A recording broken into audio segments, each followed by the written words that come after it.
شرور أنفسنا ومن سيئات أعمالنا من يهده الله فلا مضل له ومن يضلل فلا هادي له ونشهد أن لا إله إلا الله وحده لا شريك له ونشهد أن سيدنا ونبينا وإمامنا وسندنا ومولانا محمدا عبده ورسوله صلى الله تبارك وتعالى عليه وعلى آله وصحبه وبارك وسلم تسليما كثيرا أما بعد فأعوذ بالله من الشيطان الرجيم بسم الله الرحمن الرحيم إن تجتنبوا كبائر ما تنهون عنه نكفر عنكم سيئاتكم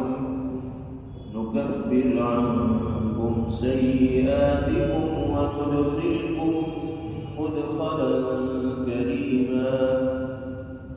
ولا تتمنوا ما فضل الله به بعضكم على بعض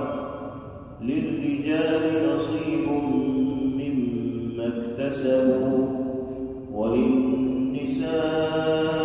نصيب مما اكتسبن واسألوا الله من فضله إن الله كان بكل شيء عليما ولكل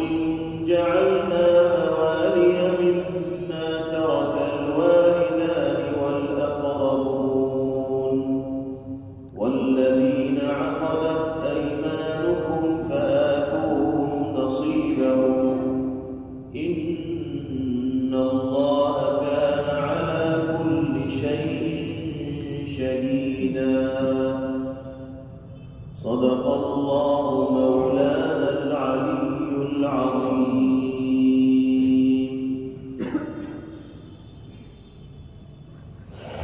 آیات قرآنیہ ہوں یا احادیث نبویہ، اس میں ترغیب اور ترغیب ان دونوں موضوعات سے متعلق مضامین آپ کو ملیں گے۔ ترغیب و ترغیب کا مطلب نعمتوں کی طرف انسانوں کو راغب کرنا، انعامات حاصل کرنے کے سلسلے میں انسانوں کے دلوں میں دلچسپی کے جذبات پیدا کرنا،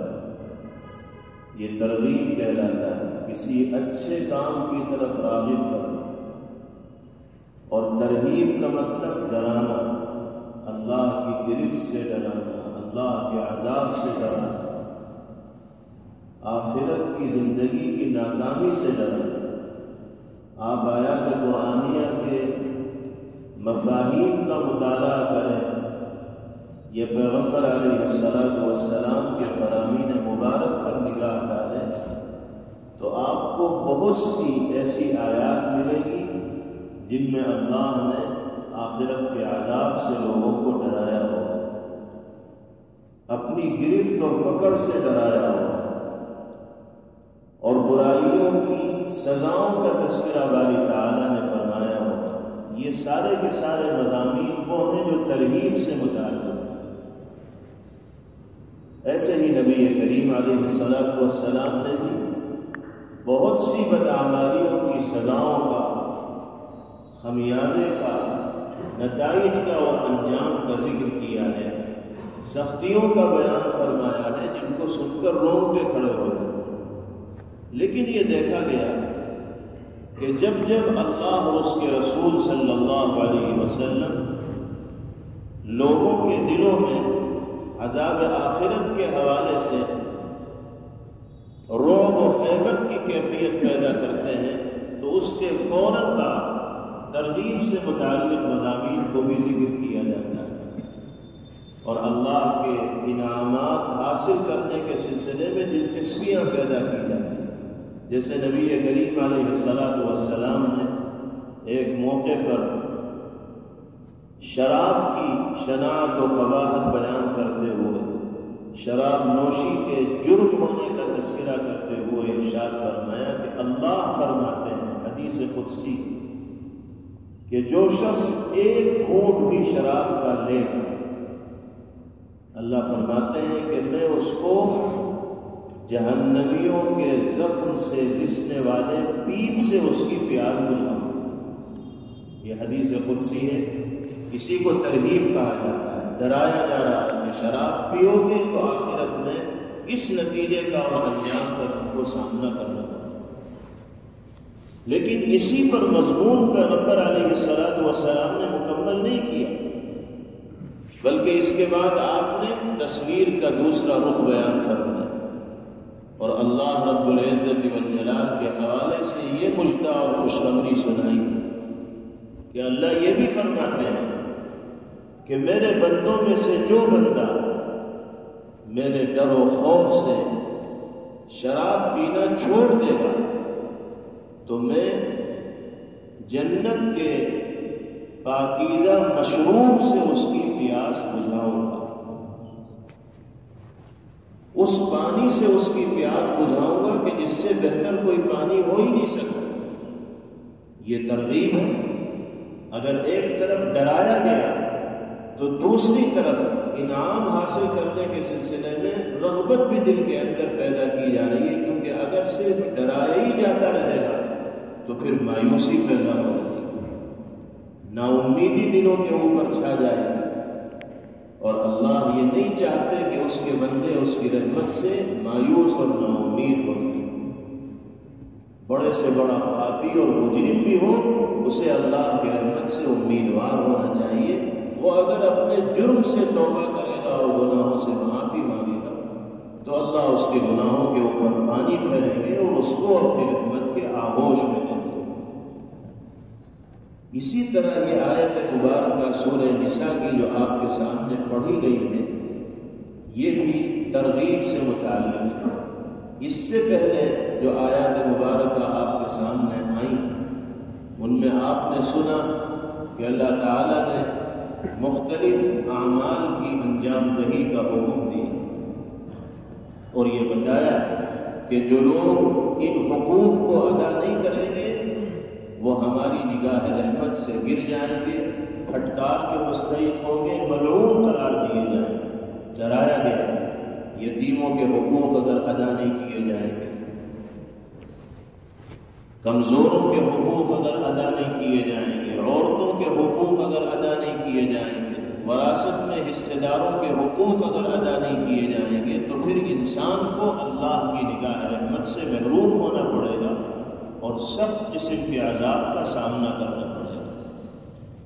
ان مضامین کو بیان کرنے کے بعد اب اللہ رب العزت والجلال اس آیت مبارکہ میں لوگوں کو ترغیب دے رہے ہیں اس بات کی کہ گناہوں سے بچ جاؤ، میں تمہاری سیئات کو درگزر کر دوں گا اور اپنی رحمت کے آغوش میں تمہیں لے لوں۔ چنانچہ فرمایا گیا ان تجتنبوا کبائر ما تنهون عنه نكفر عنكم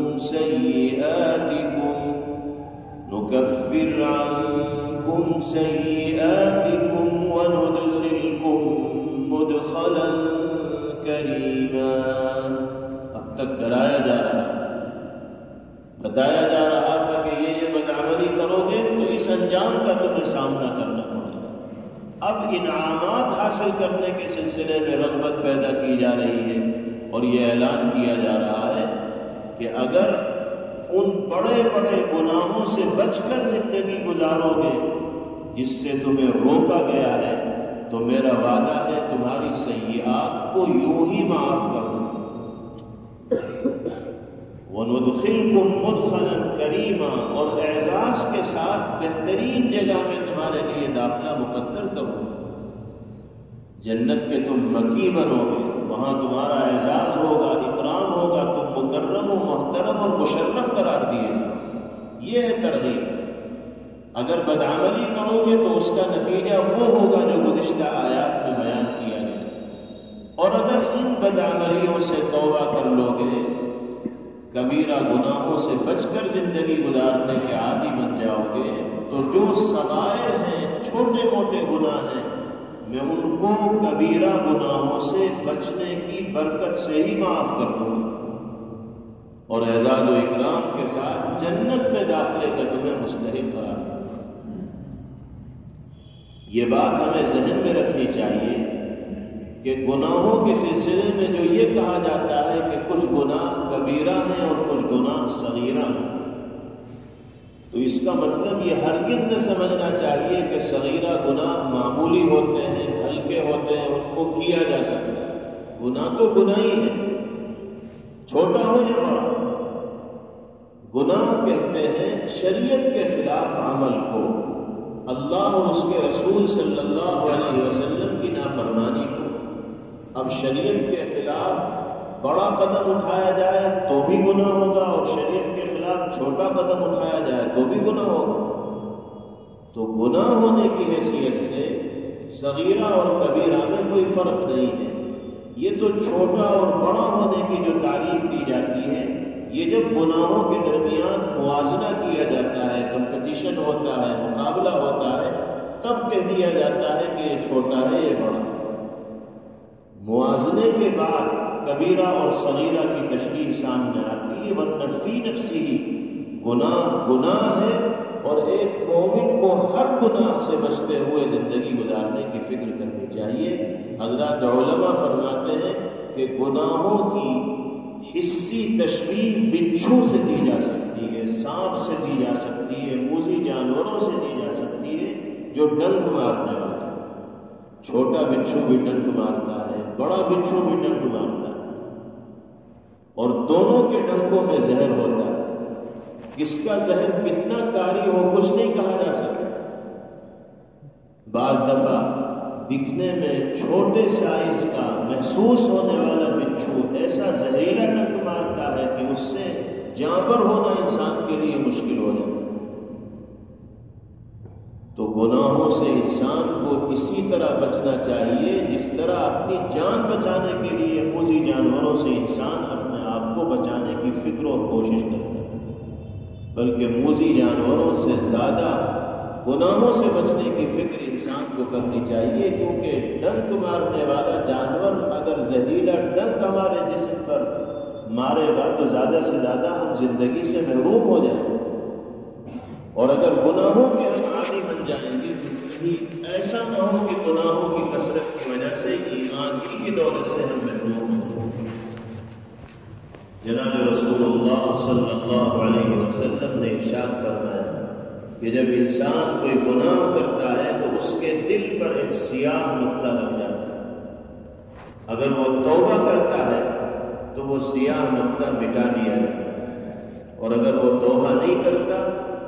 گناہوں پر گناہ کرتا رہتا ہے، تو وہ سیاہی بڑھتی چلی جاتی ہے، بڑھتی چلی جاتی ہے، بڑھتی چلی جاتی ہے، یہاں تک کہ وہ پورے دل کو گھیر لیتے ہیں۔ پھر انسان کا دل ظلمت و سیاہی کے اندر ڈوب جاتا ہے، اور جب دل ظلمت و سیاہی کے اندر ڈوب جائے تو پھر اچھے برے کی تمیز انسان کو نہیں رہتی۔ اور قرآن کریم میں ایسے ہی لوگوں کے سلسلے میں فرمایا گیا، کَلَّا بَلْ رَانَ عَلَىٰ قُلُوبِهِمْ مَا كَانُوا يَكْسِبُونَ۔ یہ وہی لوگ ہیں جن کے دلوں پر گناہوں کا میل جم گیا ہے، گناہوں کا زنگ چڑھ گیا ہے، گناہوں کی کثرت کی وجہ سے ان کے دل سیاہ اور تاریک ہو چکے ہیں،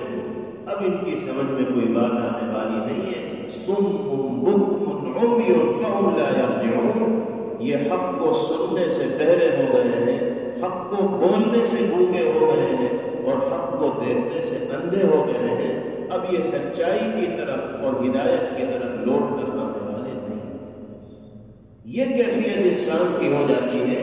گناہوں کی کثرت کی وجہ سے۔ اس لیے ہم سب کو اور امت مسلمہ کے ہر فرد کو ہر طرح کے گناہوں سے بچ کر زندگی گزارنے کی فکر اور کوشش کرنی چاہیے۔ میرے بھائیوں اور بزرگوں، گناہوں کی مثال زہر کی سی ہے۔ اگر ہم نمازوں کی پابندی کرتے رہیں، رمضان کے روزوں کا اہتمام کرتے رہیں، قرآن پاک کی تلاوت کا معمول بنائے رکھیں اور ساتھ ساتھ جھوٹ بھی بولیں، غیبت بھی کریں، لوگوں کے دلوں کو دکھانے والے جملے بھی اپنی زبان سے ادا کریں، ماں باپ کی نافرمانی بھی کریں، شراب نوشی بھی کریں، جوئے اور سٹے کے اندر بھی مبتلا ہوں، تو ہمارے یہ جرائم ہماری ساری نیکیوں کی جان نکال دیں۔ تھوڑا سا زہر انسان کے جسم کو کھوکھلا کرنے کے لیے کافی ہے۔ آپ چاہے جتنی طاقتور غذائیں کھا لیں، اگر ان طاقتور غذاؤں کے ساتھ معمولی سا زہر آپ نے اپنی زبان پر رکھ لیا اور وہ معدے میں چلا گیا تو طاقتور غذاؤں کا کوئی اثر ظاہر نہیں ہوگا اور زہر اتڑیوں کو خراب کر کے چھوڑ دے اور انسان کو زندگی کی نعمت سے محروم کر دے گا۔ یہی صورتحال گناہوں کی۔ اگر ہم گناہوں سے نہیں بچیں گے تو پھر نمازوں کا نور ہماری پیشانی سے ظاہر نہیں ہوگا۔ گناہوں سے اگر ہم نہیں بچیں گے تو تلاوت کے انوار ہماری زبان پر ظاہر نہیں ہوں گے۔ گناہوں سے نہیں بچیں گے تو نگاہوں کی پاکیزگی کا احساس ہمیں نہیں ہوگا۔ اللہ رب العزت والجلال اس آیت مبارکہ میں امت مسلمہ کو ترغیب دے رہے ہیں گناہوں سے بچنے کی اور اعلان فرما رہے ہیں انعام کا کہ گناہوں سے بچو گے تو کامیابیاں اور اعزاز و اکرام کا مقام میں آتا ہے۔ ان تجتنبوا كبائر ما تنهون عنه نكفر عنكم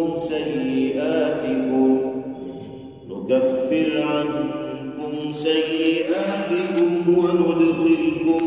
مدخلا كريما۔ گناہ کبیرہ بہت سے حضرات محدثین نے کئی سو کی تعداد میں گناہ کبیرہ کا تذکرہ فرمایا، لیکن ہمیں کبیرہ اور صغیرہ کے چکر میں پڑنے کی ضرورت ہی نہیں۔ ہمیں تو ہر طرح کے گناہوں سے بچنے کا اہتمام کرنا ہے، کیونکہ گناہ ہے، چھوٹا ہو یا بڑا۔ شرک کو گناہ کبیرہ کہا گیا، والدین کی نافرمانی کو گناہ کبیرہ کہا گیا، قطع رحمی یعنی رشتے ناتوں کے حقوق کو ادا نہ کرنا، رشتہ داریوں کا پاس و لحاظ نہ رکھنا، اس کو بھی گناہ کبیرہ میں شمار کیا گیا۔ بدکاری گناہ کبیرہ ہے، جھوٹ گناہ کبیرہ ہے، احسان جتلانا گناہ کبیرہ ہے۔ اس طرح کے بہت سے گناہ ہیں جن کو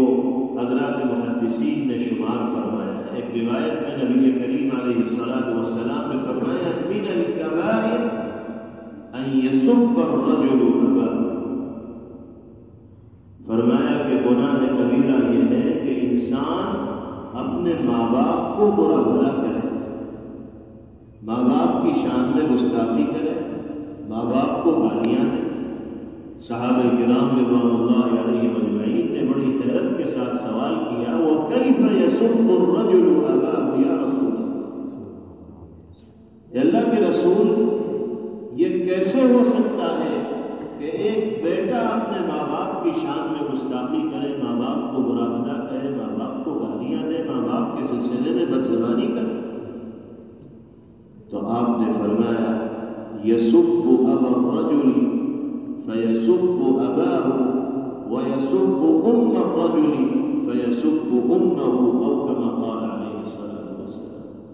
فرمایا کہ ماں باپ کے ساتھ بدزبانی یا ماں باپ کو برا بھلا کہنے کا مطلب صرف یہی نہیں ہے کہ ڈائریکٹ ماں باپ کے منہ پر ان کو برا بھلا کہا جائے،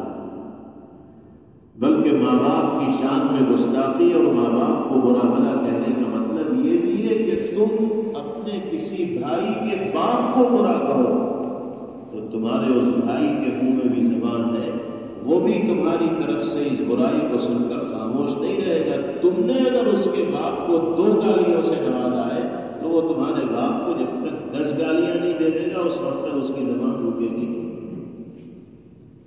کیونکہ یہ فری کی مشین ہے، پیسے تو لگتے ہیں، تم نے 3 دے دی تو وہ 10 دے دے گا ایک سانس میں، اب تم اور چڑھ جاؤ گے، جھگڑا بڑھے گا، تو تم نے اس کے باپ کو نشانہ بنا کر در حقیقت اپنے باپ کو اس کے ذریعے نشانہ بنوایا ہے۔ تم اگر چھیڑ چھاڑ نہ کرتے تو تمہارے باپ کے ساتھ اس طرح کی بدزبانی کرنے کی جرأت اور ہمت سامنے والے کو نہ ہو۔ آج یہ چیزیں تو سماج میں اتنی عام ہو گئی ہیں کہ ان کو معیوب ہی نہیں سمجھا جاتا۔ ایسی ننگی ننگی گالیاں چھوٹے چھوٹے بچوں کی زبان پر ہیں آج کے دور میں کہ باغیرت انسان سننا ان کو گوارا نہیں کر سکتا۔ ماں باپ، بہن بھائی، دادا دادی سب کو ایک کر رکھا ہے ان گالیوں میں، نئی نئی گالیاں تلاش کر کے لاتے ہیں اور ان کو دے کر اپنے دل کی بھاس نکالتے ہیں، اور یہ احساس نہیں ہوتا کہ ہم اس طرح کی بدزبانی کر کے اللہ کی لعنت و پھٹکار کے مستحق بن رہے ہیں اور اپنی آخرت کو اپنے ہاتھوں برباد کر رہے ہیں۔ نبی کریم علیہ الصلوۃ والسلام نے اس عمل کو بھی کبائر کے اندر شمار فرمایا۔ اللہ تعالی ہر گناہ سے، خواہ وہ صغیرہ ہو یا کبیرہ، ہم سب کو بچ کر زندگی گزارنے کی توفیق نصیب فرمائے۔ اس کے بعد اگلی آیت مبارکہ میں اللہ رب العزت والجلال نے ایک خاص ہدایت دی اور اس آیت مبارکہ کے مضمون کا تعلق ماقبل میں ذکر کردہ آیات مبارکہ ہی سے۔ اس سے پہلے آیات میں وراثت کے احکام بیان کیے گئے تھے، تفصیلات ذکر کی گئی تھی، جس میں یہ بتایا گیا تھا کہ لڑکوں کو لڑکیوں کے مقابلے میں دوہرا حصہ ملتا ہے۔ تو بعض خواتین کو اس فیصلے پر کچھ اعتراض ہوا اور وہ یہ کہنے لگے کہ اگر لڑکوں کو دگنا حصہ ملتا ہے لڑکیوں کے مقابلے میں تو پھر تو ہمارے لیے لڑکا ہونا زیادہ بہتر تھا، ہمیں بھی دگنا حصہ ملتا اور بہت سے وہ فوائد ہمیں حاصل ہوتے جو لڑکوں کو حاصل ہوتے۔ اس طرح کی خواہش کا اظہار بعض عورتوں کی زبان سے سنا گیا۔ اللہ رب العزت والجلال نے آیات مبارکہ نازل فرمائی اور اصول بیان فرمایا اور یہ ارشاد فرمایا کہ دیکھیے بعض چیزیں ایسی ہوتی ہیں جن کو حاصل کرنا انسان کے اختیار میں ہوتا ہے، اور بعض کمالات ایسے ہوتے ہیں کہ جن کو حاصل کرنا انسان کے، ہمارے اور آپ کے اختیار میں ہے ہی نہیں، وہ اللہ کی طرف سے تقسیم ہوتی ہے۔ اللہ جس کو جس خانے میں ڈال دے، ہماری اور آپ کی مرضی کا اس میں کوئی دخل نہیں ہوتا۔ اللہ تعالیٰ نے اصول یہ بیان فرمایا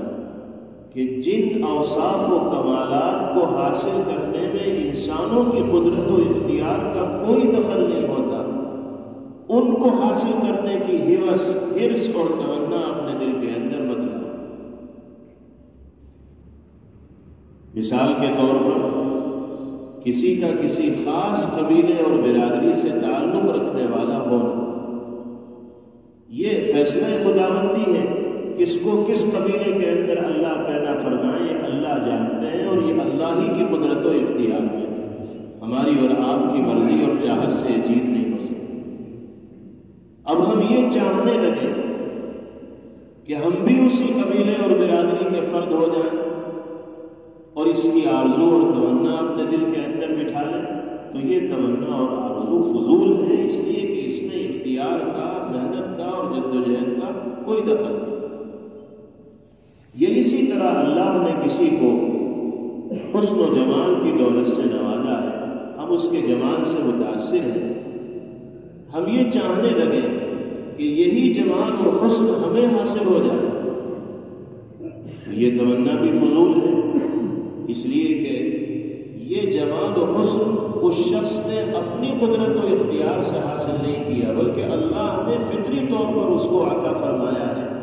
جب فطری طور پر یہ چیز اس کے حصے میں آئی ہے تو آپ کی تمنا اور آرزو سے یہ چیز آپ کو نہیں ملی، اللہ نے آپ کو جو جمال عطا کیا ہے، حسن عطا کیا ہے، آپ اسی پر قناعت کریں۔ اللہ نے ہر شخص کو فطری طور پر کمال اور حسن عطا کر رکھا ہے۔ انسان کو اللہ کی اس نعمت کا احساس ہونا چاہیے، قدر و منزلت کا ادراک ہونا چاہیے۔ اسی طرح مرد ہونا یا عورت ہونا یہ بھی ایک ایسی صفت ہے کہ جس میں انسان کی قدرت و اختیار کا کوئی دخل نہیں۔ اللہ کس کو کس زمرے میں شامل فرمائے اللہ جانتا ہے۔ اب کوئی مرد یہ چاہے کہ میں عورت بن جاؤں، یہ کوئی عورت یہ چاہے کہ میں مرد بن جاؤں، تو یہ خام خواہ کی آرزو اور تمنا ہے۔ اس حرص میں پڑنا ہی نہ چاہیے، اس لیے کہ یہ ممکن نہیں۔ ہاں، جو چیزیں ایسی ہیں کہ جن کو محنت و جد و جہد کے ذریعے حاصل کیا جا سکتا ہے، اس کی تمنا اور آرزو دل کے اندر پیدا کی جا سکتی ہے۔ مثال کے طور پر علمی اور عملی طور پر کسی انسان کو کوئی مقام حاصل ہے، اس نے خوب پڑھا لکھا،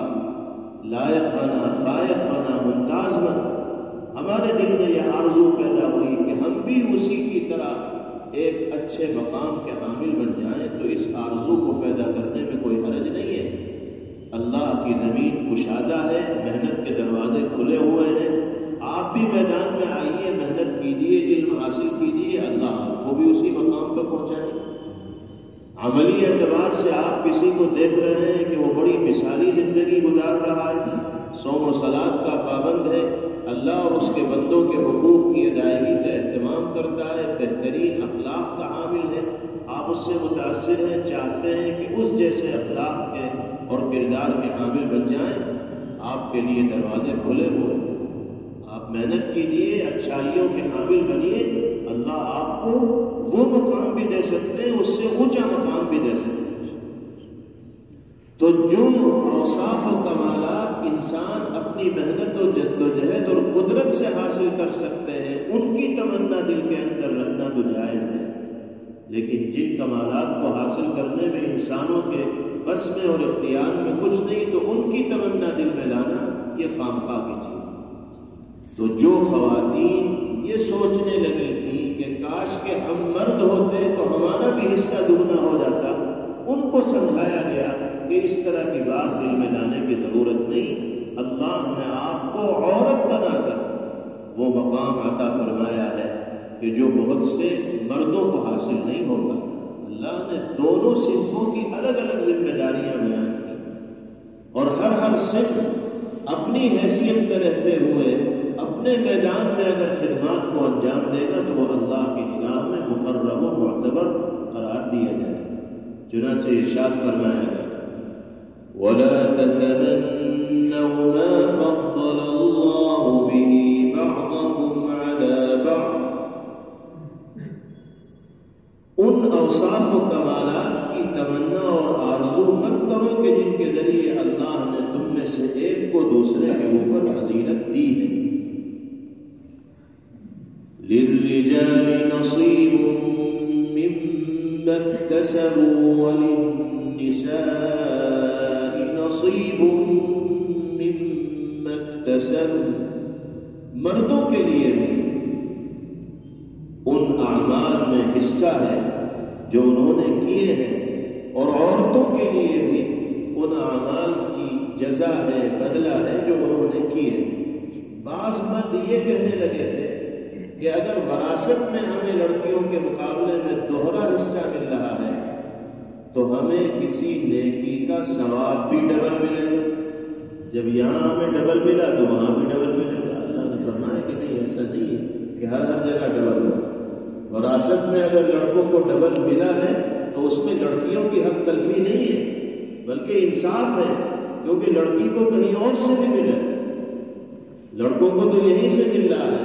یہ لڑکی کسی کی بیوی بنے گی، شوہر کے مال میں سے بھی اس کو حصہ ملے گا، باپ کے مال میں سے بھی اس کو حصہ ملے گا۔ اور پھر لڑکوں کو ڈبل اس لیے بھی دیا جاتا ہے کہ خرچے کی ساری ذمہ داری تو لڑکوں ہی کی ہے۔ بیوی گھر کے اندر آئے گی، بچے ہوں گے تو ان کا پورا خرچہ شوہر ہی کے ذمہ ہے، کھانے پینے کا ہو، پڑھائی لکھائی کا ہو، اور جتنے خرچے ہوتے ہیں بیوی کے ذمے شرعی اعتبار سے کوئی خرچہ نہیں، سارا خرچہ شوہر کا ہے، تو اس کو ملنا بھی چاہیے زیادہ، اس لیے کہ خرچے اس کے اوپر زیادہ۔ تو اللہ نے فرمایا کہ بس یہیں پر یہ چیز دگنی ہے اور ڈبل ہے، یہ نہیں کہ آپ کوئی نیکی کریں گے تو اس کا ثواب بھی آپ کو عورتوں کے مقابلے میں زیادہ ملے، مرد فرض نماز پڑھیں تو اس کا ثواب زیادہ اور عورتیں فرض نماز پڑھیں تو اس کا ثواب کم، ایسا نہیں ہوگا۔ للرجال نصیب مما اکتسبوا، مردوں کے لیے بھی ان نیکیوں کے نتیجے میں جس کو انہوں نے انجام دیا ہے ثواب ہے، بدلہ ہے، جزا ہے۔ وَلِلنِّسَاءِ نَصِيبٌ مِّمَّا اكْتَسَبْنَ، اور عورتوں کے لیے بھی ان نیکیوں کے عوض جن کو انہوں نے انجام دیا ہے اللہ کی طرف سے جزا ہے اور بدلہ ہے۔